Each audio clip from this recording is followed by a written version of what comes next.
আসসালামু আলাইকুম প্রিয় ভাইরা, কেমন আছেন? আশা করি সকলেই ভালো আছেন এবং সুস্থ আছেন। যে যেখান থেকে আমার এই ভিডিওটি দেখতেছেন অবশ্যই আমার চ্যানেলটি সাবস্ক্রাইব করে দেবেন। যে বিষয়টা নিয়ে আজকের আলোচনা সেটা হচ্ছে ইতালি এম্বাসি গত 22শে ফেব্রুয়ারি একটি নোটিশ জারি করেছে এবং সেই নোটিশের একটি গুরুত্বপূর্ণ অংশ আছে যার জন্য আমরা আশা করতে পারি যে হয়তো সামনের দিনগুলো আমাদের অনেক ভালো যাবে। আমি আপনাদের সেই নোটিশটা বাংলায় অনুবাদ করে পড়তেছি। ঢাকা ইতালি দূতাবাস ভিসার ক্ষেত্রে দুর্নীতির বিরুদ্ধে লড়াই তার দৃঢ় অঙ্গীকার পূর্ণ ব্যক্ত করেছেন। দূতাবাস উভয় দেশের পুলিশ কর্তৃপক্ষ পূর্ণ সহায়তা প্রদান করেছেন এবং বাংলাদেশ ও ইতালি উভয় ক্ষেত্রে প্রতারণামূলক কর্মকাণ্ড বোঝার এবং শনাক্তকরণে সক্রিয়ভাবে অবদান রেখেছে।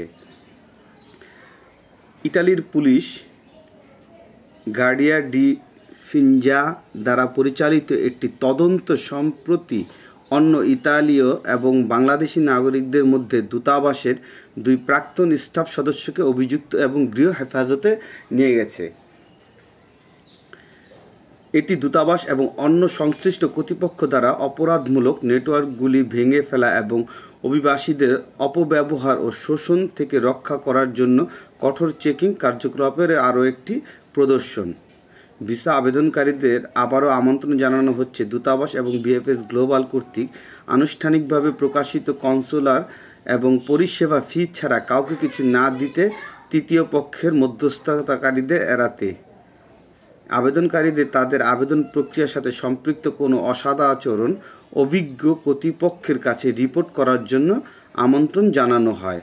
সবচেয়ে গুরুত্বপূর্ণ যে পয়েন্টটা সেটা হচ্ছে এখন আমি পড়ব। অবশেষে দূতাবাস জানায় যে সাম্প্রতিক সপ্তাহগুলিতে ইতালি থেকে অতিরিক্ত কর্মীদের ধন্যবাদ ভিসা প্রক্রিয়াকরণের সময় উন্নত হয়েছে এবং সামনের সময়গুলিতে বিদ্যমান ব্যাকলগ দূর করতে আত্মবিশ্বাসী। এটাই হচ্ছিল আমার আজকের এই ভিডিওর মূল পয়েন্ট। কারণ আমরা পূর্বে 2023 সালে এবং 24 সালে যে পাসপোর্টগুলো আমাদের আটকা আছে, যেই পাসপোর্টগুলো রিটার্ন হয়ে এখনও কোনো সমাধান দেয়নি, যেই কাজটা করার জন্য ইতালি থেকে অতিরিক্ত আরও কিছু লোক আসছে যারা আমাদের এই পূর্বের পাসপোর্টগুলো খুব দ্রুত এর কার্যক্রম শেষ করবে। তা অতএব আমরা আশা করতে পারি যে হয়তো সামনের দিনগুলো আমাদের জন্য ভালো কিছু আলো জ্বালতে, কারণ আশার আলোই আমরা বেঁচে আছি আজকে প্রায় 2টি বছর ধরে। অতএব আল্লাহ পাক যেন আমাদের এবার মনের আশাটা পূর্ণ করে। যদিও আমরা তাদের এই কথাগুলো খুব একটা বিশ্বাস করি না ব্যক্তিগতভাবে আমি, কারণ পূর্বে অনেকবার তারা আমাদের আশ্বাস দিয়েও সে আশ্বাসের কোনো কার্যক্রম তারা করে নাই। প্রত্যেকবারই আমরা আসলে প্রতারিত হয়েছি।